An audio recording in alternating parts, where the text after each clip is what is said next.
Você já deve ter ouvido falar na agricultura orgânica, livre de agrotóxicos e elementos prejudiciais à saúde da população. Deve ter visto barracas em feiras que se dedicam totalmente à venda destes alimentos ou também lojas especializadas. Os benefícios destes produtos e a produção no estado de São Paulo é o tema do programa Assembleia Debate de hoje com os nossos convidados. Ricardo Cruz, fundador da Nação Verde, Nelson de Oliveira Mateus, engenheiro agrônomo e presidente da Associação de Engenheiros Agrônomos do Estado de São Paulo, e também Alexandre Leonel, farmacêutico, homeopata e fundador da Homeopatia Brasil. Muito obrigada pela presença de vocês, de todos vocês aqui no nosso programa. Eu queria começar com o Nelson explicando um pouquinho sobre o que é a agricultura orgânica. Veja só, Carla, antes de falar da agricultura orgânica, aproveitar esse ensejo, que normalmente eu vejo que todas as vezes que eu leio muito sobre orgânicos e fico sabendo, conversando com as pessoas, mas não tem, a população e o pessoal leigo não tem uma memória entre a agricultura, de onde veio até onde chegou. Você é muito sintético, muito rápido nessa coisa, mas é bom esse resgate, para a gente dizer, olha, o ponto onde estamos, algo assim. Pois bem, se você não for imaginar a agricultura, 12 mil anos no mundo, em torno disso, os registros que se tem, de 10 a 12 mil anos. Bem, essa agricultura só podia ser orgânica.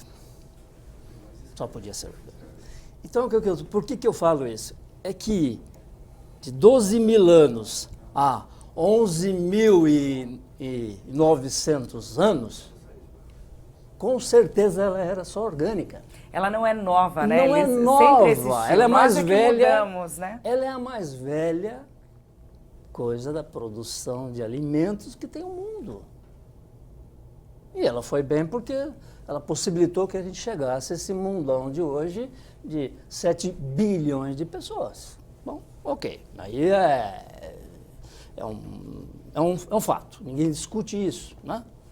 Nós não vamos entrar nesse detalhe, mas esse tema é para vários programas.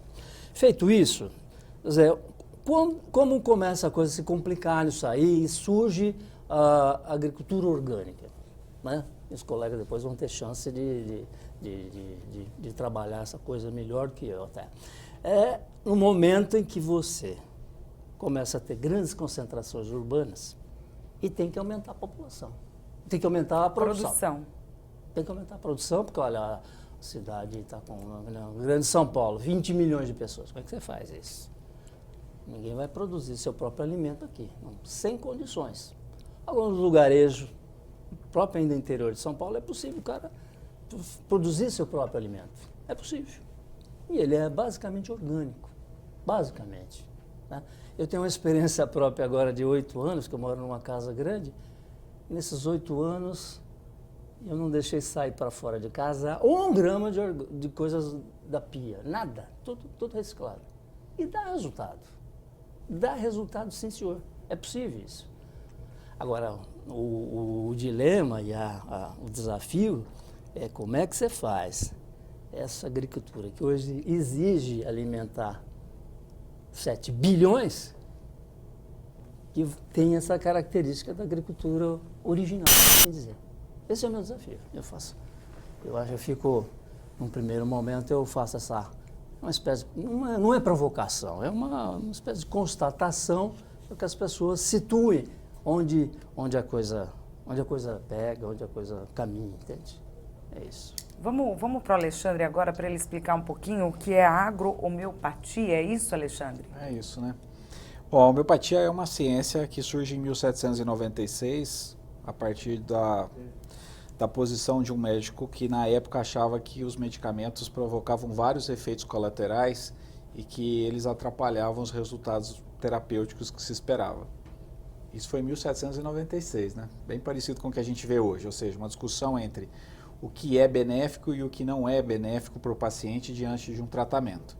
Ele desenvolve toda a ciência homeopática para os seres humanos.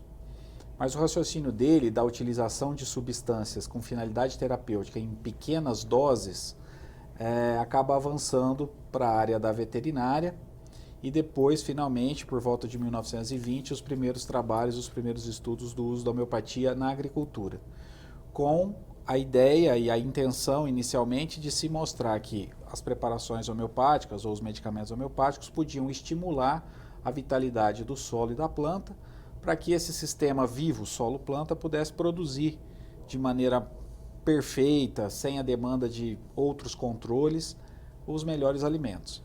Então isso foi desenvolvido na década de 1920 pela professora Lili Colisco. Ela escreve um livro chamado Agricultura do Amanhã, e nesse livro chamado Agricultura do Amanhã, onde ela coloca todas as pesquisas, ela mostra que a tendência da produção de alimentos no mundo, no futuro, seria de produzir alimentos de forma sustentável e livre de resíduos de agrotóxicos. Então a agrohomeopatia surge nesse cenário, agora, digamos assim, mais atualizado, para atender exatamente esse produtor que quer produzir alimentos de forma sustentável, sem resíduos de agrotóxico e que pretende buscar uma certificação de agricultura orgânica. Porque, se o professor me permite, uma observação que é importante nesse sentido é o seguinte: hoje no Brasil nós temos uma legislação de agricultura orgânica que exige que para esse alimento ser classificado como orgânico você tenha um processo de auditoria e de certificação auditada e creditada pelo Ministério da Agricultura, né? Então, também é preciso se tomar cuidado com esse discurso quase que oportunista às vezes, ou casuístico, de que é produto orgânico, mas na verdade é preciso separar o que é um produto orgânico certificado daquilo que se tem de forma sustentável de produção e que nem sempre vai conseguir um selo de alimento orgânico. Mas independente disso, a agrohomeopatia é uma ferramenta de uso para a agricultura sustentável e permitida na agricultura orgânica certificada. O selo é o que regulamenta o setor e também dá uma garantia para o consumidor, né? Dá a segurança de que ele realmente está consumindo o que está escrito na embalagem, né? Exatamente. E o consumidor final, ele precisa ter essa acreditação feita por alguém independente, porque o universo dos alimentos no mercado, ele é muito diverso. Então, se nós não tivermos um entreposto que valide ou não a certificação orgânica, fica todo mundo numa insegurança muito grande com relação ao que está sendo feito, né? Então, e aí eu acho que o setor do Ricardo, por exemplo, mostra bem a necessidade disso para poder separar o que é de fato orgânico do que é apenas uma tentativa de se ocupar do tema. O professor falou aqui de 2.000 anos atrás, você citou 1.700, agora eu vou fazer a pergunta ao Ricardo. Ricardo, as pessoas, na verdade, estão voltando a ter uma consciência, uma necessidade maior de produzir alimentos, de consumir alimentos mais saudáveis? Eu vou trazer para o hoje, né? Carla, o que a gente sente lá no comércio, né, na ponta, lá no varejo, é que começa a ter efeito, né? As políticas públicas, começa a ter efeito o papel de programas como esse, de temas como esse, começa a ter efeito o papel dos professores nas escolas, Carla, né? Vocês sabem que nós criamos um produto na Nação Verde e esse produto, para que ele criasse valor para a agricultura orgânica, nós transformamos ele num snack, num salgadinho para crianças, né? E nós começamos a levar esses produtos nas escolas, a fazer degustação gratuita nas escolas. E foi muito legal, muito interessante, que nós levávamos uma caixa de vegetais, né? Beterraba, cenoura, enfim, né? E aí nós levantávamos o vegetal e perguntávamos para a classe, para crianças de 5, 6, 7 anos de idade. Levantávamos, por exemplo, um rabanete e perguntávamos para as crianças, o que é esse produto aqui, né? E assim, mais de 90% das crianças não sabiam identificar o que era. Então assim, eu acredito que há uma mudança, Carla, né? Eu acredito na mentalidade do consumidor. O consumidor hoje está mais disposto a ouvir o que o varejo tem a oferecer, né? O consumidor está mais sensível às diferenças, ele já entende um pouco mais, esbarra sim no preço, mas essa mudança está começando nas bases, ela está começando na sala de aula, inclusive. O papel das escolas tem sido fundamental. Eu fui, como eu disse, em várias, né? E é muito engraçado ver crianças, você levantar uma beterraba e ver uma criança chamar de melancia, né? Então essa mudança da gente... É triste, né? Eu ia dizer que é triste. Pois é. E aí a gente leva, né, os produtos e faz as crianças experimentarem o produto in natura e faz elas verificarem que é gostoso. E que a comida não vem de uma caixinha. Né? A comida não vem de uma caixinha. Porque é impressionante como você tem um número grande de jovens e de crianças que se esqueceram que a comida não vem de uma caixinha. Né? Então, o preparo, né, da comida, né, a diferença. Então você leva um produto orgânico e leva um produto convencional, mostra. E há uma barreira cultural também muito grande, porque o produto orgânico, ele não é um produto assim de design, como é um produto, né, da agricultura Às vezes ele não é convencional. tão bonito, né? Ele sai, você pega uma caixa de cenoura orgânica, ela é menor, né? Ela tem mais sabor, mas a aparência, né? A plástica é diferente. A plástica é diferente, né? O produto convencional, ele se transformou até pela separação, até pelo controle de qualidade, digamos assim, vai. Pelo menos de qualidade de aparência, né? Se transformou num produto praticamente perfeito, né? Você olha assim, o produto é perfeito, né? E o produto orgânico, ele não tem essa característica. Então, essa barreira é uma barreira cultural. Nós, nas lojas, por exemplo, a gente dá treinamento, né, para os vendedores para mostrar, para explicar, né, por que um produto é assim, é assado, né? Então, lá atrás, isso deu muito trabalho mesmo. Não que hoje não dê trabalho, mas hoje dá muito menos trabalho do que já deu. Professor, a produção orgânica, ela não está só preocupada em deixar de lado o agrotóxico, mas ela também tem uma consciência sobre o solo, o respeito com o meio ambiente, com a água. Todo aquele ecossistema entra nessa linha de preocupação, não é isso? Correto.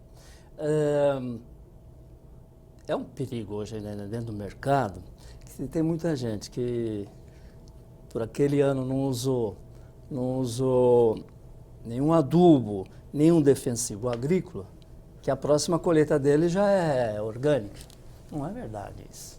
Então, hoje ainda tem um mercado que você precisa tomar cuidado, que realmente é. Por isso que, né, foi dito aqui que tem que ter uma certificação.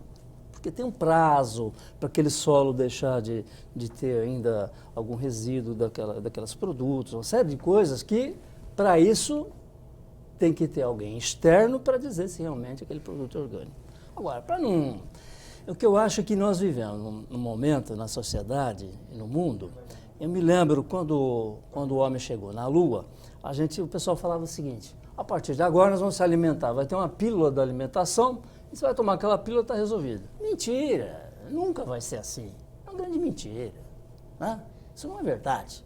Nós temos um tubo aqui dentro de quase 10 metros que tem que ser preenchido. Não tem jeito, a não ser que venha um monstrinho aí, um novo ser humano que não tem essa tubulação. Você tem que comer e tem que ter volume.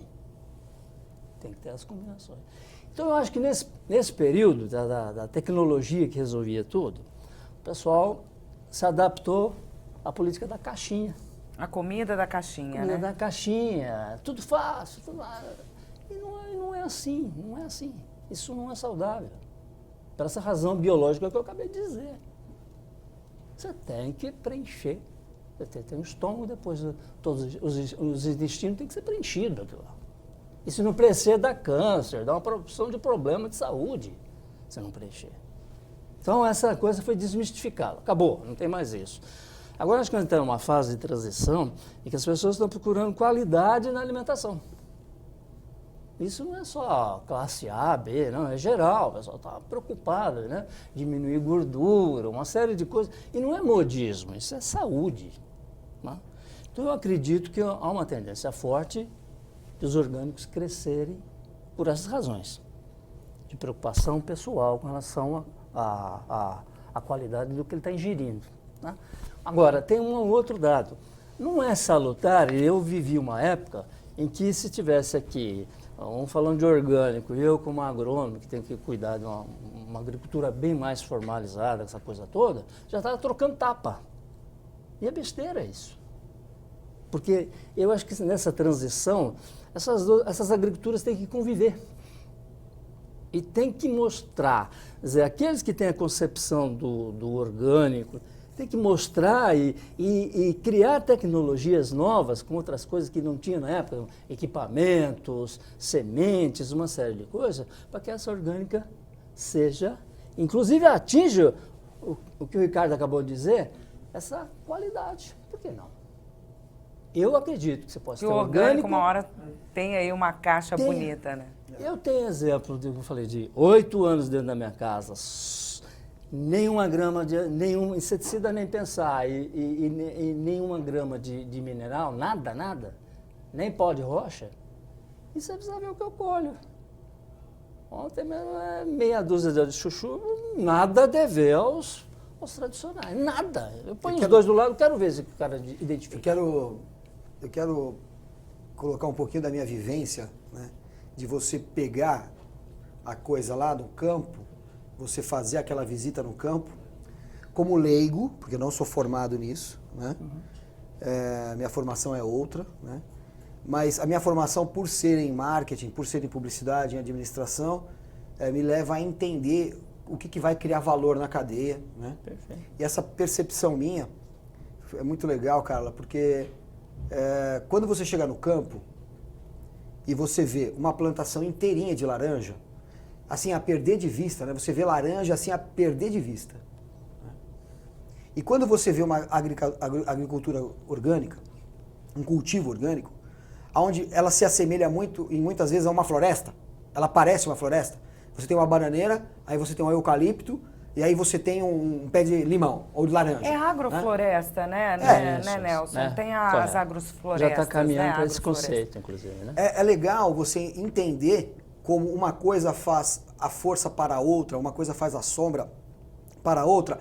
É legal você entender nesse conjunto como uma coisa traz a umidade para a outra. É interessante você entender como aquilo é muito mais rico e é muito mais saudável. Quando você começa a entender essa comparação, Carla...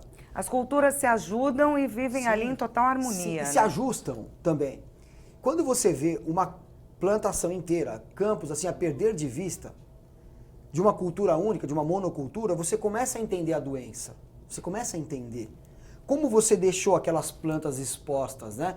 Como você favoreceu a um ou outro tipo de praga. Como você deu aquilo de mão beijada para um ou outro tipo de praga. Como o ciclo se fecha, Carla. Como, ao fazer isso, você permite que haja a necessidade do agrotóxico. E outra coisa, cada vez mais, né, professor? Cada vez mais, você percebe? Agora todo mundo já te trata como professor, É. Nelson. Todo mundo já disse isso no programa. Mas O Nelson. mas essa história da produção orgânica com relação à qualidade, eu tenho um ponto fora da curva aí, quase que a discordar do consenso colocado no debate. Nós, da Homeopatia Brasil, por exemplo, atendemos produtores em várias áreas de vários tipos de alimentos, né? Mas o nosso principal case de clientes é café. E nós temos bons produtores de café orgânico no Brasil. Sim. E desses bons produtores de café orgânico no Brasil, alguns são clientes da Homeopatia Brasil. São os caras que ganham prêmio de melhor bebida de café. Uhum. Então, de certa forma, nós temos qualidade no orgânico, sim. Eu acho que a dificuldade com relação à qualidade que é muito mais ao estereótipo que se colocou do que quando você vai para a questão da qualidade propriamente dita. Como no café, a qualidade do café é dada pela bebida. É que ela é dada pelo sabor, isso, né? Pelo então gosto. aí a bebida Agora, aparece. na prateleira, a Isso. primeira coisa Essa que... A qualidade primeira impressão estética, é a estética. Essa qualidade estética ainda agride um pouco, mas nós temos muita qualidade no orgânico. Eu queria destacar uma coisa que é da nossa área, que é da minha área de formação, inclusive, né? Que é essa questão da saúde do consumidor, né? E aí o papel da agricultura orgânica é fundamental nisso. Hoje já se tem, claro, vários estudos no mundo todo mostrando que os resíduos podem sim despertar determinadas doenças no organismo. Eu estou dizendo despertar porque quando você fala que provoca, amanhã alguém está me processando que eu tenho que provar que provoca. Né? Mas se aquele resíduo de agrotóxico é capaz de despertar uma reação no organismo e aquela reação se transformar numa doença, isso aí ninguém tem dúvida disso mais. E uma das preocupações, e a agricultura orgânica está mostrando isso, né? E que nós vamos ter que olhar para isso de maneira séria, que para mim é um problema grave, é a questão da saúde do trabalhador. Né? Eu sempre me questiono se nós vamos conseguir bancar a conta desse trabalhador rural exposto a esse volume de substâncias inadequadas à natureza humana que ele faz uso lá e as consequências disso a médio e longo prazo. Então a agricultura orgânica ela não vem resolver só um problema da saúde do consumidor, ela não vem também só resolver um problema do equilíbrio no ecossistema, da preservação da água e assim por diante. Ela vem resolver um problema de saúde pública e um problema de previdência social e de assistência social que tem relação com a saúde do trabalhador, né? Em que eu tenho o produtor rural, as pessoas que trabalham lá na propriedade, não tendo acesso e contato com substâncias de segurança duvidosa, por mais que se defenda a segurança e os organismos controladores estão aí para isso, nós sabemos que a exposição a essas substâncias, a médio e longo prazo, provocarão danos a esse trabalhador que continuamente faz contato com isso, né? Eu volto sempre um pouquinho na história, porque a história nos ajuda a compreender o momento, né? Se você pegar o primeiro livro que critica a questão da agricultura convencional e a saúde do trabalhador e a natureza, da Raquel Kerson, chamado Primavera Silenciosa, ela identifica sinais dos resíduos dos agrotóxicos a milhas de distância da costa dos Estados Unidos, alterando os corais. E ela está falando isso lá no início da Revolução Verde. Você imagina o que nós produzimos de desgaste, tanto na natureza quanto na saúde humana, nos últimos 50 anos, 80 anos. Então a agricultura orgânica vem como um contraponto também para a proteção da saúde desse produtor rural e desse trabalhador rural.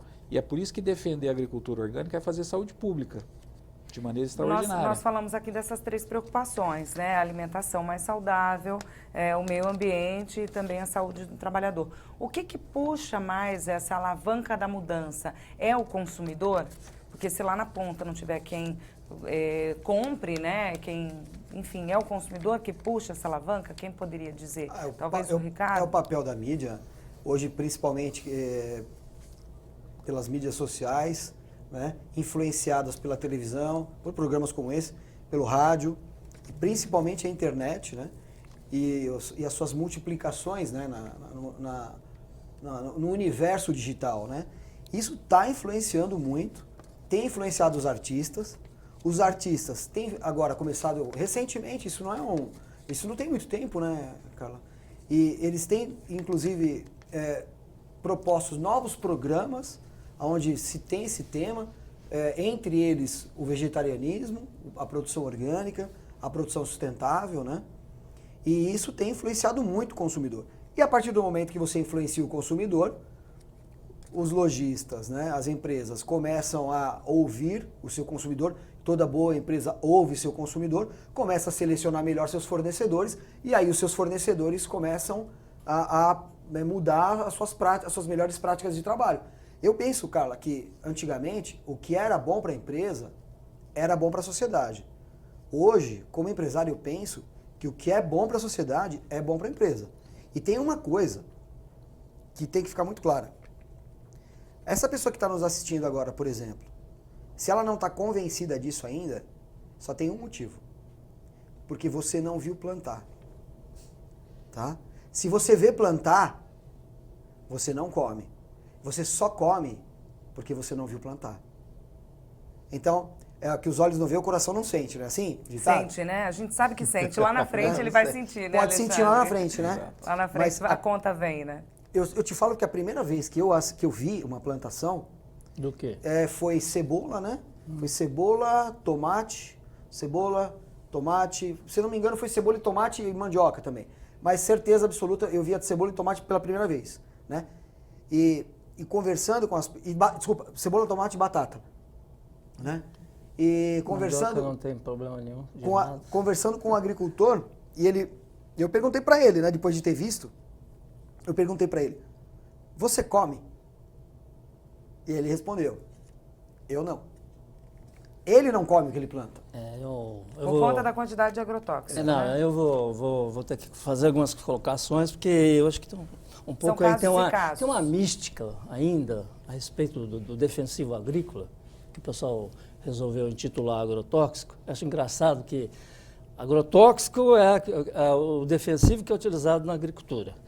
Agora, hoje, se qualquer farmácia você compra de Rivotril e outros bichos, e ninguém fala nada do que está influenciando na saúde lá. Eu vi um cara sair com 4, a mão cheia assim, eu falei para ele, isso é veneno. Eu falei para a moça regalou o olho, eu falei, isso é veneno.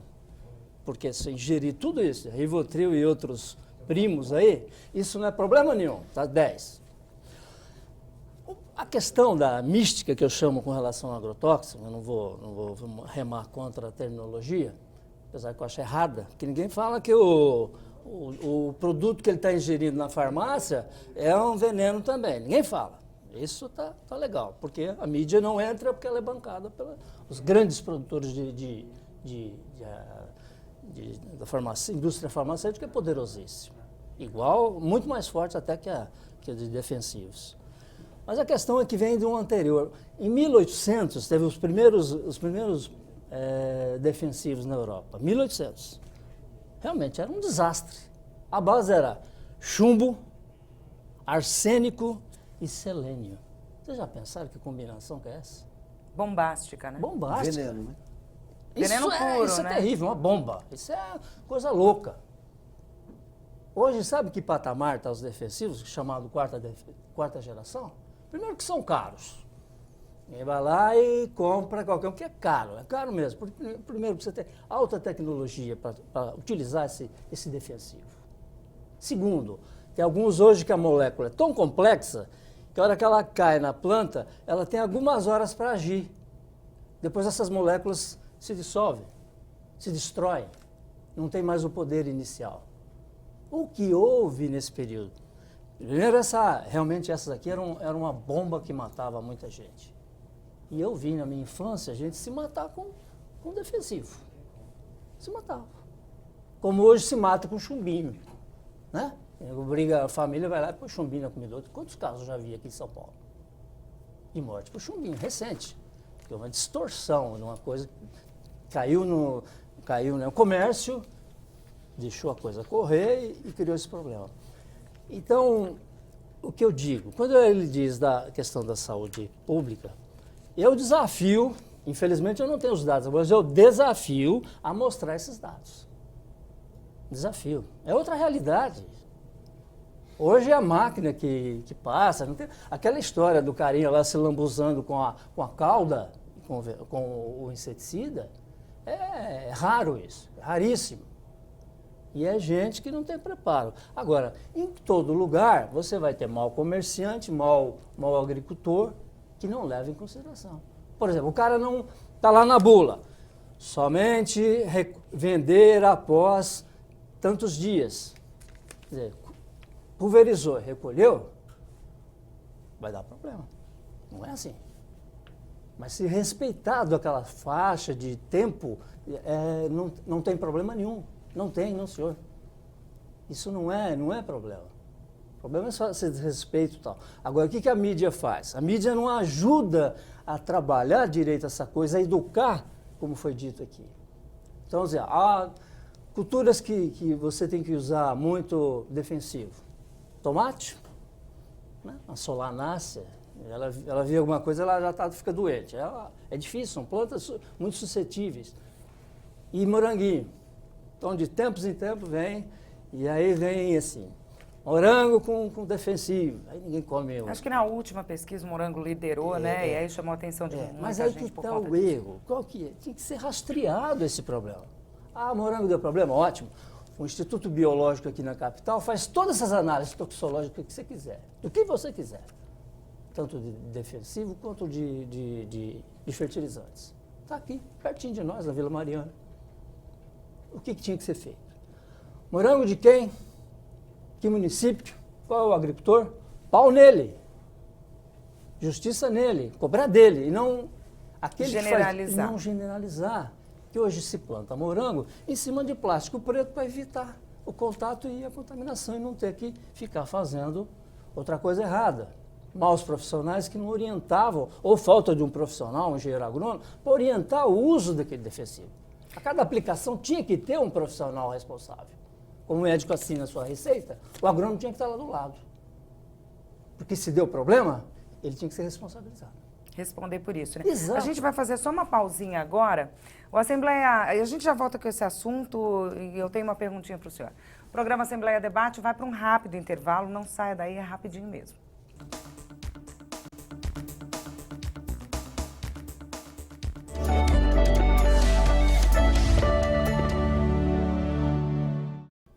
Estamos de volta com o programa Assembleia Debate. Hoje o nosso assunto é agricultura orgânica. Nossos convidados são Ricardo Cruz, fundador da Nação Verde, Nelson de Oliveira Mateus, engenheiro agrônomo e presidente da Associação de Engenheiros Agrônomos do Estado de São Paulo, e também Alexandre Leonel, farmacêutico, homeopata e fundador da Homeopatia Brasil. Bom, no bloco anterior nós estávamos falando do uso ou não de agrotóxico, o que é ideal, o que não é. Acho que talvez o melhor dos mundos seria não precisar, né? Não ter e não usar. A gente tem aqui um número do balanço do programa São Paulo Orgânico. Ele divulgou um número que diz que houve um crescimento de 16,9% no número de novos produtores no estado, isso, de orgânicos, isso de 2015 para 2016. A que se deve esse número? É realmente uma tendência? Eles estão tentando atender uma população que está aí cada vez mais pedindo qualidade nos alimentos? Vou então jogar para o Alexandre. Esse número é real e provavelmente de 16 para 17 ele vai ser maior ainda, né? Nós viemos agora recentemente da Bio Brasil Fair, que acontece aqui em São Paulo, no Ibirapuera, maior feira de agricultura orgânica e produtos orgânicos da América Latina. E o número de pessoas interessadas em desenvolver alguma forma de agricultura orgânica estava muito maior do que todas as outras feiras. Eu considero dois os principais fatores para isso aí. Primeiro é esse, óbvio, o mercado. O cliente querendo comprar alimentos orgânicos, o varejo querendo ter o produto para revender. E isso é uma coisa impressionante e cada vez mais crescente no Brasil. E há também um aspecto que nós temos vivenciado bastante. Dentro da empresa nós temos um setor só de consultoria para conversão para agricultura orgânica. É uma nova geração de agricultores. Então você tem um grupo novo, uma nova geração, a geração que está chegando, assumindo propriedades que era da família tradicionalmente, que fazia uma agricultura convencional, e essa nova geração, por alguma razão, ou estratégia de mercado, por opção de vida, ou por um conhecimento ampliado de como é possível fazer agricultura orgânica, ela começa a querer fazer isso. Então isso aumenta o volume de produtores orgânicos. Se você pegar a idade média desses produtores orgânicos hoje, você vai perceber que você tem uma juventude produzindo alimentos orgânicos. Isso é muito curioso da gente observar. Então, nesse sentido, nós temos uma segurança, digamos assim, uma projeção de segurança de que realmente a agricultura orgânica no Brasil, ela é um fato e consistentemente vai continuar se desenvolvendo. É bem claro isso para nós dentro da empresa, pelo menos. O Alexandre falou da média de idade desses produtores aí, dessa nova geração. Queria que o Ricardo falasse um pouquinho sobre a média de idade dos consumidores. Quem é que está mais interessado na saúde? Quem é que se preocupa mais? Que procura esses alimentos, esses produtos nas lojas, nas feiras? Legal, Carla. E uma coisa legal que o Ale falou também é que um gancho que a gente pode pegar é que não é moda. Não é uma moda, tá? É uma consciência.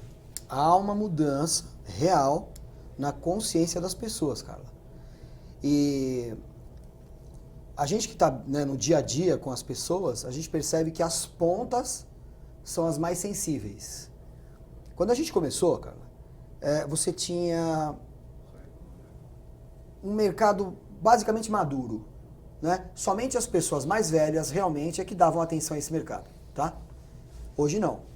Hoje você tem muitos jovens adolescentes que procuram as nossas lojas e você continua com aquela fatia grande de pessoas já com idade mais avançada, pessoas mais maduras que se preocupam muito com a saúde.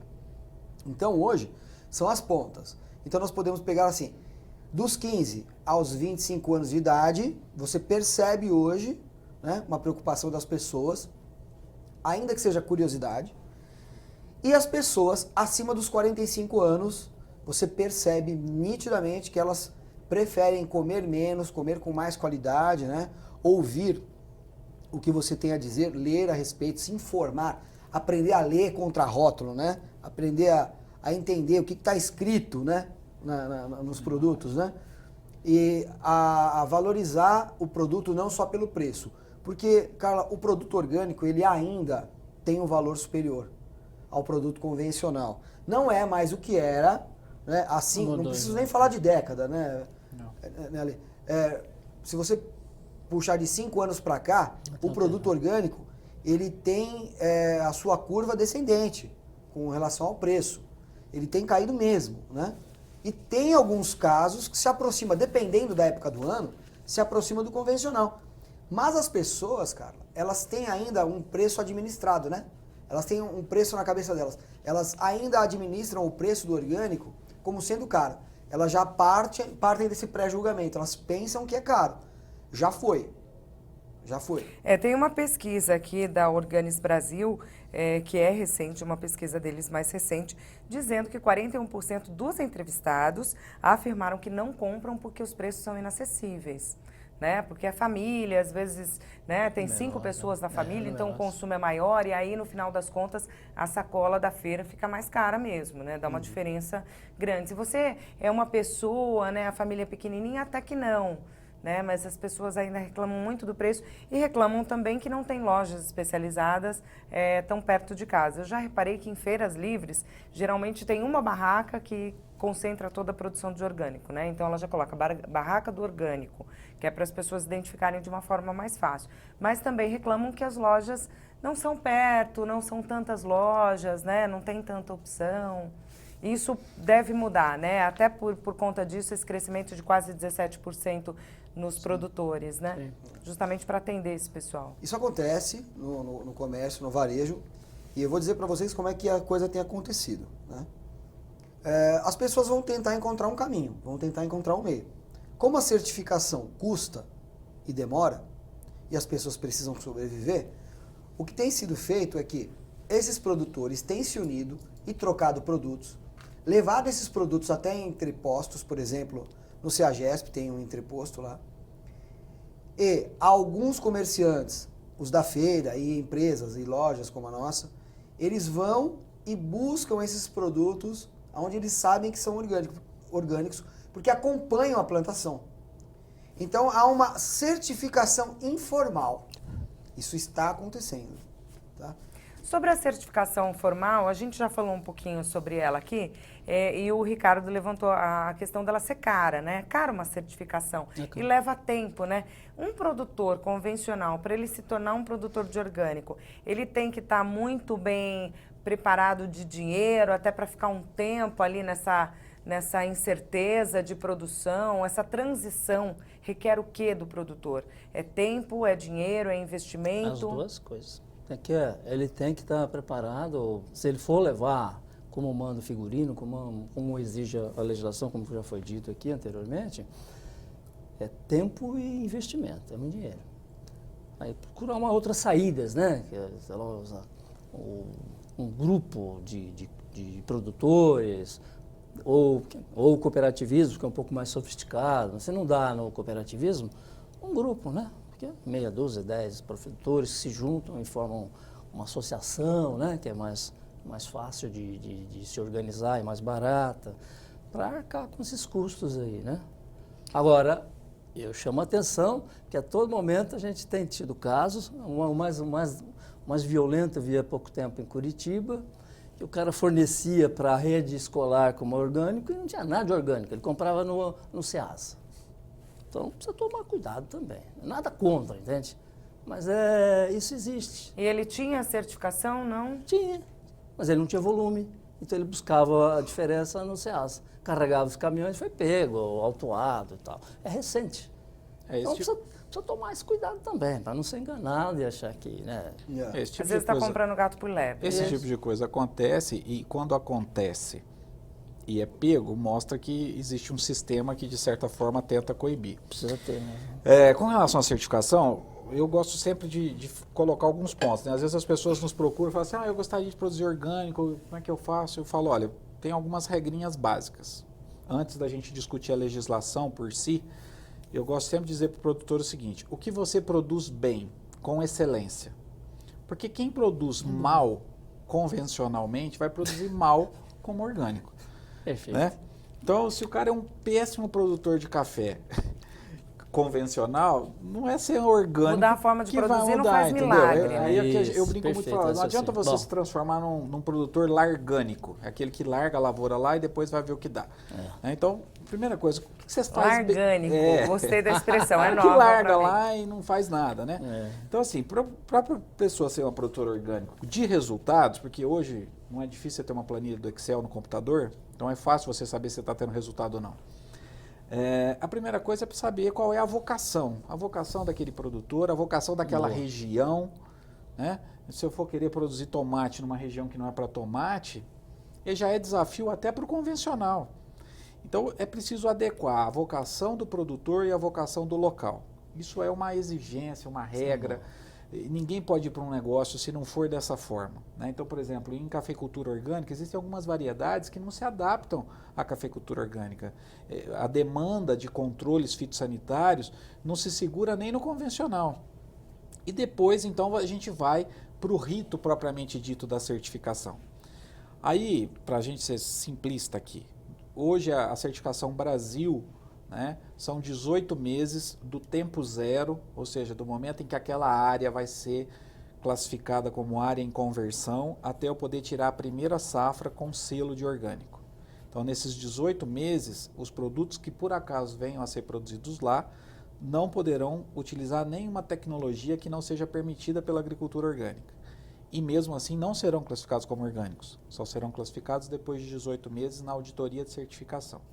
Então, nesse período de 18 meses, que seria o período de descanso do solo para o uso de agrotóxico e o período de adaptação do manejo, o ideal é que o produtor tenha uma segunda área ou uma segunda fonte de renda para que ele consiga continuar a sua qualidade de vida e a manutenção da propriedade, né, e que ele consiga chegar no momento da certificação com fôlego para trabalhar. Isso é um ponto fundamental. Então, são 18 meses. E um terceiro aspecto, né, que eu gosto sempre de destacar para o cliente é o seguinte: para quem você vai vender? Porque esse é um outro problema, que apesar do Ricardo estar colocando que precisa de produto e tal, você precisa ter uma estratégia comercial como produtor orgânico, entendeu? Não basta você dizer que daqui 18 meses você vai ter uma safra de tomate orgânico. Porque se você colocar ele em cima do caminhão e vir aqui para São Paulo para tentar vender, você caiu no mercado de tomate, até alguém entender que você é orgânico, que vai poder pagar um ágio por isso. Então você precisa, nesses 18 meses, além de ter esse processo de conversão, você precisa ter uma estratégia comercial para atingir o mercado. Então nós temos um produtor, ele é um melhor exemplo. Eu sempre brinco com ele e falo assim: Ricardo, como é que está o preço do café no mercado? Ele é produtor orgânico. Ele diz assim: eu não sei quanto está o preço do mercado no mercado, porque eu não produzo café para vender, eu só produzo café vendido. Então essa é a estratégia perfeita. Ou seja, o Ricardo, quando ele faz uma área na fazenda dele, faz um plantio de café orgânico, ele já tem um comprador desse café, entendeu? Para daqui 2 anos, que vai comprar a safra e vai vender. Então, esses 3 pilares são fundamentais. Vocação da área e do produtor, o prazo da legislação em que você tenha um amparo como sobreviver financeiramente e ter um mercado comprador no final. Perfeito. Muito bom. Se você cumprir esse tripé, não tem como dar errado a agricultura orgânica. E esse mercado comprador, diante de tudo que a gente está falando, desse aumento percentual de produtores de orgânico, a procura que o Ricardo falou, né, que é crescente também, que ele sente isso lá na ponta, é difícil de ter essa garantia do mercado comprador? Não, não é difícil, mas é preciso ter uma estratégia de negócios. Já está estabelecida, porque né? Agora eu vou pensar porque eu vender. Porque o mercado é o mercado, né? Então, antigamente, né, há 10 anos atrás, a maior dificuldade de fazer agricultura orgânica era insumos. Todo com o agricultor orgânico que você ia conversar, ele falava: é muito difícil fazer agricultura orgânica porque eu não tenho insumo. Eu não tenho fertilizante permitido, eu não tenho defensivo permitido. É muito difícil fazer agricultura orgânica. Hoje essa realidade mudou completamente. Hoje você tem empresas especializadas só em produzir insumos para agricultura orgânica. Então, se você tem consumidor e tem como produzir, o que você imagina? Que também vai ser um pouquinho mais fácil produzir. Então, você vai ter concorrência. Então, se todo mundo resolve produzir tomate orgânico, o mercado vai olhar e falar: bom, tomate orgânico pode abaixar o preço, porque tem muito sobrando. É por isso, vamos explicar um pouquinho a questão do preço, né? Que a gente colocou que já foi muito maior, né, a diferença, agora está um pouco menor essa diferença. Isso. Vamos explicar por que existe essa diferença entre o produto convencional e o orgânico? Olha, eu quero falar. Claro. Fica à vontade. Eu quero falar, Carla, da minha vivência, né? Espero que o pessoal aqui não fique bravo comigo pelo meu testemunho. Não vou dizer nem sinceridade. Vou dizer testemunho, eu vivenciei, né? E o que eu vivenciei, pessoal, foi o seguinte. No início da década de 90, esse movimento começou, né? Não que ele não existisse antes, mas ele começou como um movimento. No início da década de 90, foi o que eu consegui detectar, conversando com os filhos dos donos da terra. Então, assim, a minha experiência ela é realmente empírica, né? E o que ficou claro para mim nessas minhas andanças? Vamos plantar orgânico porque orgânico dá dinheiro. E o convencional não dá. Então, eu sei que o que eu vou dizer agora vai chocar um pouco. Mas o orgânico, ele não tem nenhum motivo para ser mais caro que o convencional. Nenhum motivo. Tá? Espero que o pessoal... Tá. Concordo Eu com sei isso. que É a tem lei da gente- oferta e da procura, na sei que verdade. tem Esse gente é o se- motivo, seria, né, na Eu sua tenho- opinião. É, É a o lei único da que oferta explicaria. da Eu acho que eu procura, arrumei né? alguns- Tenho menos, eu seguro Ale. e coloco um pouquinho... É isso. Acho, Carla, que eu arrumei uns inimigos hoje. Não, não. Não, é um fato. Não, nós estamos para debater Você é o assunto. Questão realista. custo. né? Vamos pegar uma questão custo que é real, por exemplo. Hoje, um dos gargalos da produção orgânica é o controle de mato. O controle de mato na agricultura convencional, você resolve uns 70 centavos o hectare. Enquanto que na agricultura convencional, que você vai ter que ter alguém lá carpindo, Você tem mão de você obra, vai né? ter Você tem mão de R$70 obra. reais a diária e o cara não capina um hectare. Então, essa conta, ela impacta no custo, no preço final. Esse é uma variável a ser controlada. Agora, a questão do preço ser tão mais caro, quer dizer, a questão do ágil propriamente dito, porque aí não é só uma diferença de preço. Aí quando eu coloco preço como problema, e é o que aparece na estatística, me parece muito mais ágil do que preço mais caro. Tem a ver com oferta e procura. A oferta e a procura ainda não estão equilibrados. Há uma cultura, né? Não sei se você percebeu isso, né, na vivência, no dia a dia. Há uma cultura, Carla, da década de 90, em que era assim, o que você está produzindo? Ah, eu estou produzindo tal produto convencional. Para, rapaz. Planta orgânico, que orgânico dá dinheiro. Entendeu? Tinha E aí- isso. Não, certeza absoluta. Eu vivenciei claro. isso. Né? É. Eu vivenciei, conversando com pessoas. Por que você não baixa o preço? O produto não custa isso. Mas Não, tem quem paga. Esse é o mercado. O mercado é Só esse. paga. Então ficou um mercado destinado a quem pode pagar. Então ficou destinado à classe A. Né? Então, esse é a vivência, é real. Né? Existe um custo um pouco maior do orgânico, mas ele está muito... Você está comprando uma coisa muito importante que é saúde. Então você tem que Sim. pagar mais caro por ela. Sim, mas né? veja. Algo do tipo. Vamos entender como nasceu. Porque essa frase eu ouvi em diversos pontos do estado de São Paulo, diferentes de pessoas que não se conheciam. Sim. Né? Eu ouvi essa frase. Claro. Né? Então, havia um mindset ali, havia uma mentalidade da época. E essa mentalidade, ela tem aí uns 20 anos já. Né? Então, tá arraigada. O que o Ale falou é importante, porque existe um custo de manejo que é um pouco superior. É bem verdade que esse custo, pela minha observação, ele não se dá em todas as culturas. Mas ele se dá.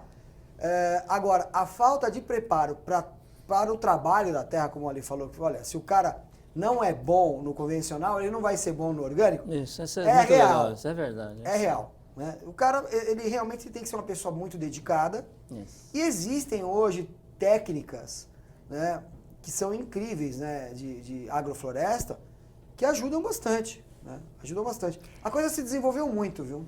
Sobre as técnicas de manejo, né, o manejo que de repente custa mais, eu já vi em algumas propriedades que eu também visitei, né, como jornalista, que tem algumas pragas e tem alguns matinhos que são amigos da cultura, né? Aqueles lá você não precisa tirar. Então não são em todos os casos que é preciso ter esse manejo, né? Nesse sentido que eu disse, quer dizer, quando você olha para o manejo e compara o manejo convencional para o manejo orgânico, pode ser que na contabilidade fria exista sim uma diferença de preço, de custo de produção. É claro que vai existir. Não tem como não ter essa diferença. Né? Você come um à la carte e come um self-service por quilo, no final você tem uma diferença de custo qualquer, vai ter que ter. Agora, o restante me parece muito mais ágil, provocado pelo próprio mercado. Eu não sou especialista nisso, mas é o que eu percebo. Né? Em alguns segmentos você tem sim um ágio provocado por essa questão da oferta e da procura ser tão deficitária essa relação ainda. Agora, isso não justifica, e aí eu tenho que fazer uma crítica mesmo, já que nós estamos falando, o debate é uma crítica, nós ainda reclamamos muito do preço da comida produzida pelo agricultor na ponta. Né? A sacola que sai do varejão com refrigerante é mais cara do que a sacola que sai do varejão com comida. Perfeitamente. E a gente não reclama do preço do refrigerante, não reclama do preço da latinha, da caixinha, do potinho, né? Então, é que fica essa sensação de que o produto produzido pelo produtor, isso aí é uma coisa tão simples, é só plantar lá e é caro. Isso nasce, né? Nasce Mas sozinho. Tem um monte de coisa que fez, né? Com que Exatamente. nascesse e fosse para a feira. Exatamente, Mas isso que isso é mesmo. culpa do Pero Vaz de Caminha, viu? A nossa Porque cultura, só plantando né? que Uma dá, cultura. tudo dá aqui. Isso, É, essa nessa cultura. terra. Isso é mal de commodity, viu? É.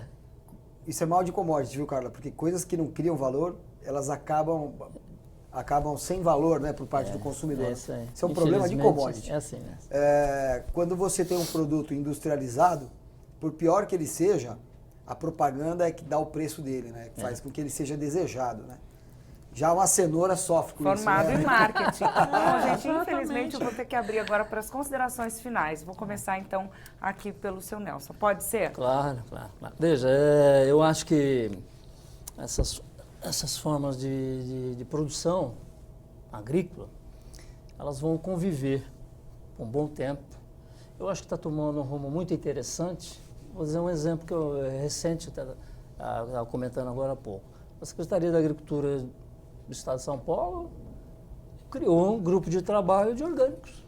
É inédito isso. Agora, em 2017, recente. Isso não existia.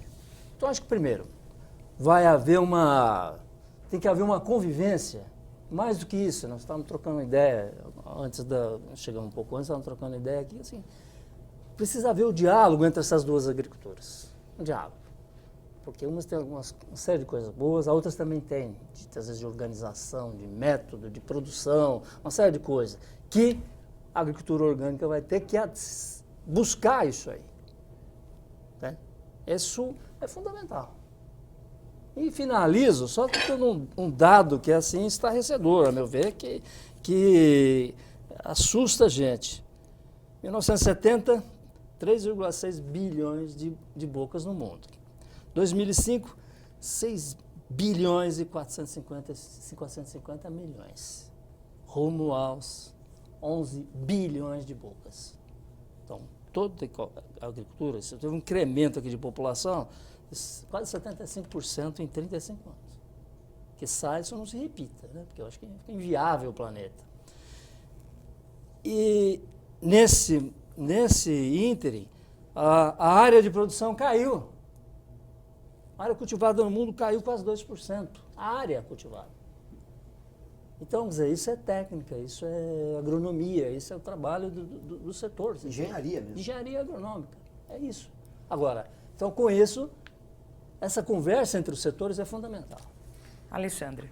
Eu quero agradecer, né, essa oportunidade, agradecer a essa construção desse raciocínio. Eu acho que esse momento é um momento importante de construir essa ideia, né, e dizer que, em termos de tecnologia, a agrohomeopatia é uma tecnologia importante permitida para a agricultura orgânica.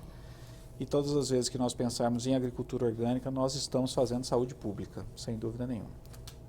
Ricardo. Eu também, Carla, agradecer, porque são programas como esse que vai abrindo o caminho, né, para as pessoas entenderem, conhecerem e tirarem dúvidas, né? Tudo nasce da mídia, a mídia tem um papel importante de informar, né? Eu acredito realmente que o futuro ele é mais limpo, o futuro ele é mais silencioso, o futuro é harmonia, o futuro é conscientização, e das pessoas que não escolhem o que vai comer única e exclusivamente para saciar o seu desejo de paladar ou da sua fome, mas que faz escolhas mais conscientes, pensando de uma forma mais holística, mais 360 graus. Vocês sabem que já existe um aplicativo que está sendo testado que consegue medir o grau de toxicidade de um alimento, de um produto. Então, brevemente, com um smartphone na mão e de forma praticamente gratuita, as pessoas poderão saber se aquilo que ela vai consumir é adequado ou não. E tudo isso com poucos segundos, apenas com um código de barras. Eu acredito que o futuro é um futuro muito melhor para a humanidade. Tomara. E eu agradeço muito a presença de todos vocês aqui para esse debate que foi muito rico. Muito obrigada. O programa Assembleia Debate de hoje termina aqui. Obrigada pela sua audiência e até o nosso próximo encontro. Tchau, tchau.